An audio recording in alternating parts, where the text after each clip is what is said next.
I am so excited because today we are celebrating Italian Heritage Month with our friends at Fiorucci. And I have created the most beautiful arancini. They are stuffed with pepperoni, mozzarella. You can also change it up by adding the salami or the prosciutto crumbles too. It is going to be beautiful. Let's get started. Okay, so first things first, if you've never had arancini before, essentially what it is leftover risotto that's balled, and then it's tossed in a light dredge and fried until nice and crispy and golden. So what we're going to do is add a couple of flavoring agents to our risotto just to make it as delicious as possible. So what I have here, little onion and some garlic cloves, and we're just gonna give those a little mince and throw them into a pot. So I have a bit of oil preheating in a pan, and I'm going to add our onions. We're gonna stir these onions around and just let them get soft and translucent. I like to add a pinch of salt just to bring a little bit of the water out. And then as soon as these are done, we'll add in our garlic. So our onions are beautifully sweated, and I am going to add 3 cloves of garlic. And you just wanna cook this until it's nice and fragrant, about a minute or 2. So our rice is lightly toasted. We are going to add 1 cup of chicken stock into this. And stir this almost continuously until most of the liquid has evaporated, and then we'll add the 2nd cup. And do the exact same thing, just stir to combine, and as soon as the liquid is mostly evaporated, we will add the rest of the chicken stock. So we're going to add the last 1.5 cups of our warm chicken stock just right in there. And keep stirring. The stirring helps release the starches from the rice. Every time a little grain bumps into each other, they release even more starch. And this is such a classic Italian dish. I actually had arancini for the first time when I was 16 and had these crispy, delicious bites, these tiny arancini, which means little orange in Italian. They kind of look like little clementines if you've never seen them before.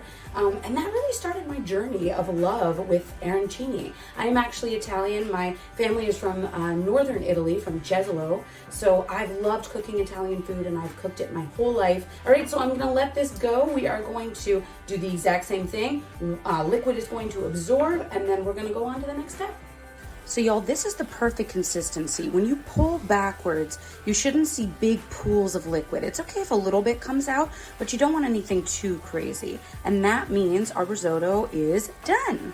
So the last thing we're going to do, cut the heat, and then we are going to add in a 1/4 cup of heavy cream, and we're also going to add in 1/2 cup of Parmesan.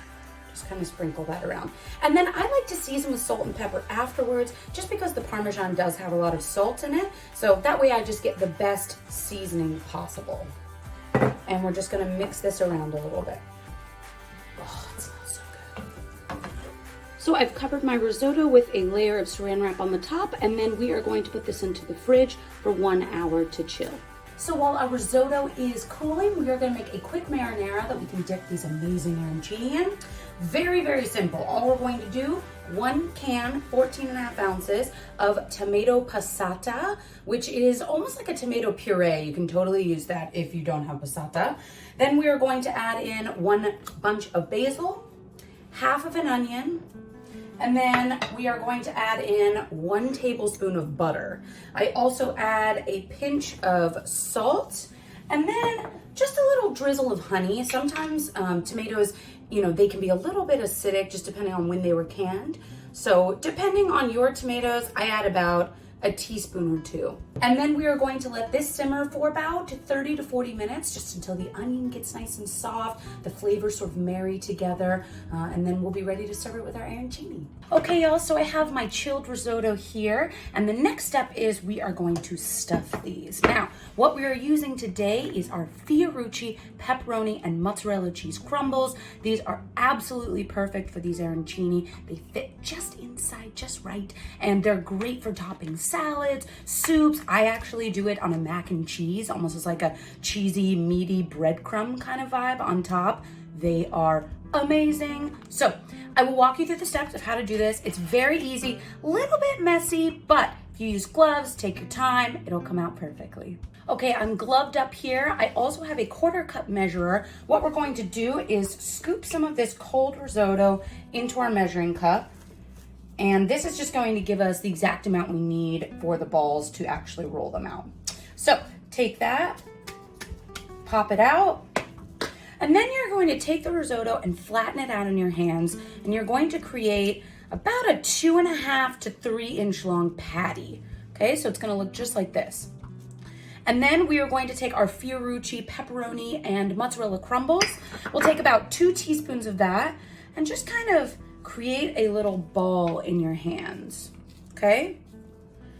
And we're going to take this and just put it right in the center. And then gently take the risotto and fold it up around here. You can see what I'm doing here. Okay, now as I mentioned, it's a little bit wet, but when you start to form the ball, it'll kind of form on itself, and you just give it a gentle squeeze, roll it in your hands lightly, and boom, you've got an arancini. You're good to go. Place it on another baking tray, and then we're just gonna repeat that until all the risotto is gone. And this is a great activity to do with kids. If y'all are hanging around the house, you know, it's really fun. Kind of get everybody involved, make it a family ordeal, you know. It's what I love about cooking. And especially in Italian homes, my house, the kitchen is always the center of the home. So it's really fun to be able to do this together. As I said before, arancini is a really traditional Italian dish.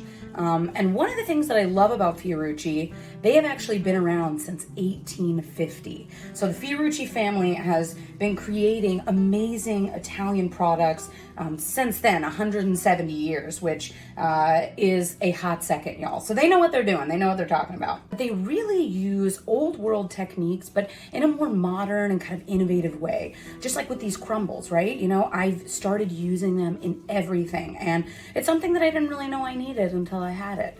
So we have our rolled arancini. I'm going to put these into the freezer for about 15 minutes, let them harden up a little bit, and then we'll move on to dredging. So our risotto balls have come out of the freezer, and next step is going to be dredging. So we have a 3-step dredging process here. First thing is going to be a little all-purpose flour. Then next up, we've got some eggs, and then we'll finish off with a little Italian breadcrumbs, which I love because it's got herbs and spices and a little dried parsley in there. And it's a really fine crumb as well. So that's really what I love using. I think it just gives a great crust to the outside. Molly Adams, actually our senior editor, is the one who turned me on to the Italian breadcrumbs, and now I can't get enough. So first things first, let's take our risotto ball and just gently dunk it in the flour.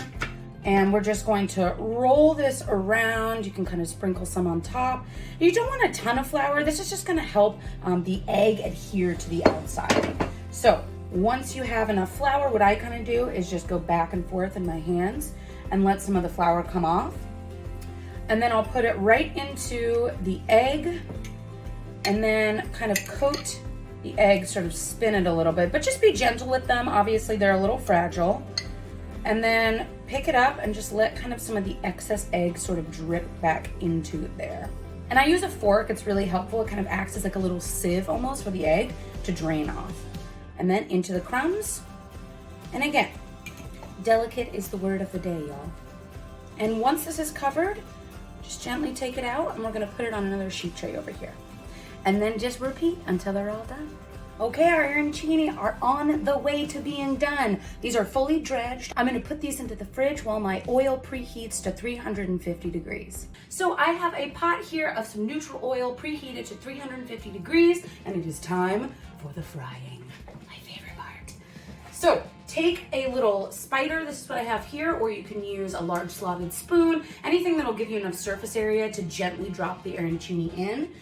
So we are going to take 2 at a time, and just plop these into the oil very gently. Oh yeah, that's the noise you want to hear, y'all. And then 2 more, gently into the oil. And then you just kind of want to scoot them around a little bit, just to make sure that they're not sticking to the bottom, that they're not sticking to each other. And we are gonna fry these until they are deeply golden brown and delicious, which, depending on your pot size, is probably around 5 minutes.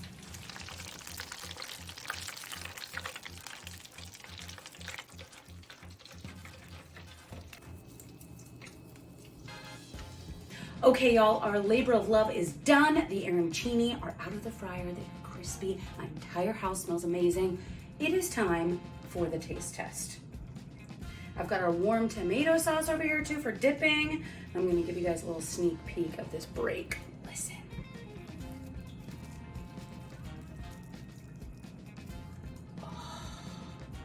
If that's not one of the most beautiful things you've ever seen, I don't know what the heck's going on. Oh my gosh, this is so stunning. It's also about 1,000,000 degrees, so I'm gonna let it cool down for a second. So, we have our layers of risotto. We have our Fiorucci, pepperoni, and mozzarella in the middle, as you can see. And then this gorgeously, earth-shatteringly crispy outside too. So it's kind of the best of all the worlds. Let's give it a try. Oh my God. Oh my gosh, y'all. That is so stunning. The inside is perfectly creamy, cheesy, a little bit spicy from the pepperoni. Then you have that crunchy, crispy outside and the soft risotto holding all of it together. It is the most perfect thing. And if you want to go and get this recipe, you can go to thefeedfeed.com. Thank you guys so much for hanging out with me. I hope you have a wonderful day, and I'll talk to you later. Bye.